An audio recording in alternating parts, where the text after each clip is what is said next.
रसायन विज्ञान में बताते हैं कि 118 तत्व अभी तक पृथ्वी में ज्ञात हैं और जितने भी पदार्थ हैं वो इन्हीं तत्वों से मिलकर बनते हैं। जैसे पानी H2O, तो इसमें हाइड्रोजन के 2, ऑक्सीजन का 1 तत्व जब मिलता है तो पानी तीसरा पदार्थ बन जाता है। मनुष्य का शरीर भी 11 तत्वों से मिलकर बना है, जिसमें मैग्नीशियम, पोटेशियम आदि आदि।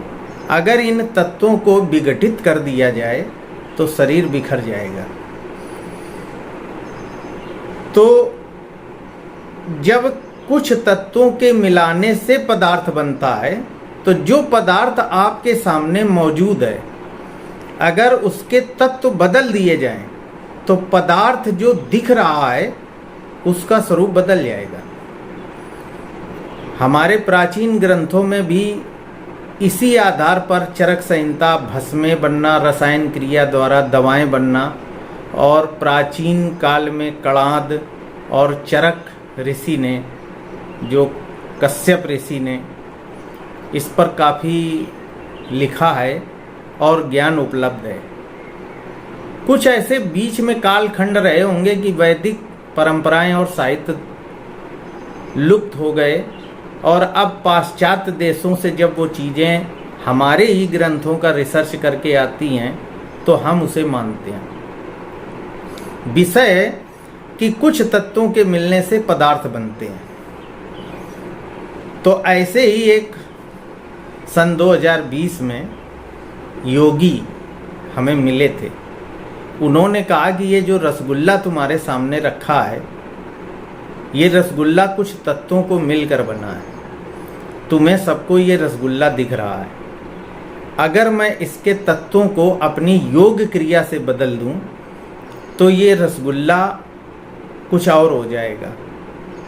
हम लोगों को जिज्ञासा हुई, ये सत्य घटना है, ऐसे ऋषि योगी पढ़े हैं। तो हम लोगों ने कहा कि इसको आप भूसा बना दें।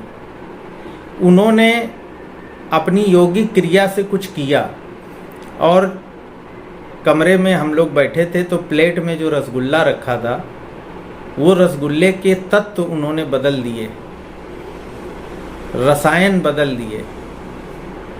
कोई तरीका था, कुछ ही क्षणों में उस प्लेट में रसगुल्ले की जगह भूसा रखा था, जो हम गाय भैंस को खिलाते हैं। वो ऋषि साल में एक बार हिमालय से आते थे और हम 3-4 मित्र थे जिज्ञासु। हम लोगों की उनसे भेंट कानपुर में अचानक किसी मित्र के माध्यम से हुई थी। उसके बाद वो हिमालय चले गए। 24 घंटे का साथ था, लेकिन वो दोबारा फिर कभी ना आए ना मिले। लेकिन ये घटना बड़ी आश्चर्यचकित कर देने वाली, मज़ेदार थी। तो कभी भी आप जब भारत के पहाड़ों पर, जंगलों में घूमने जाएंगे, अगर आप जिज्ञासु होंगे तो ऐसे महापुरुष मिलेंगे।